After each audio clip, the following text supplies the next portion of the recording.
কিন্তু প্রেমের সম্পর্কটা অনুমান ১.৫ বছর ধরে। জগন্নাথ বিশ্ববিদ্যালয়ের শিক্ষার্থী ও ছাত্রদলের আহ্বায়ক কমিটির সদস্য মোহাম্মদ জুবায়েদ হোসেন হত্যার ঘটনায় ১৬৪ ধারায় স্বীকারোক্তিমূলক জবানবন্দি দিয়েছেন বরজিস শবনম বর্ষা, তার প্রেমিক মাহির রহমান, ফারদিন আহমেদ আয়লান, এছাড়া মাহিরের বন্ধু প্রীতম চন্দ্র দাস এ মামলায় সাক্ষ্য দেন। ২১ অক্টোবর মঙ্গলবার ঢাকা মেট্রোপলিটন ম্যাজিস্ট্রেটের পৃথক ৪ আদালত তাদের জবানবন্দি ও সাক্ষ্য গ্রহণ করেন।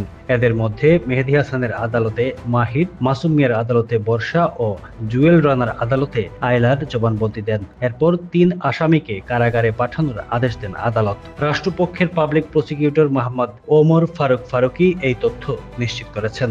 আসামিরা স্বেচ্ছায় জবানবন্দি দিতে রাজি হওয়ায় দুপুরে মামলার তদন্তকারী কর্মকর্তা ও বংশাল থানার উপপরিদর্শক মোহাম্মদ আশরাফ হোসেন জবানবন্দি রেকর্ডের আবেদন করেন। আদালত পৃথক ৪ আদালতে ১৬৪ ধারায় তাদের জবানবন্দি রেকর্ড করেন।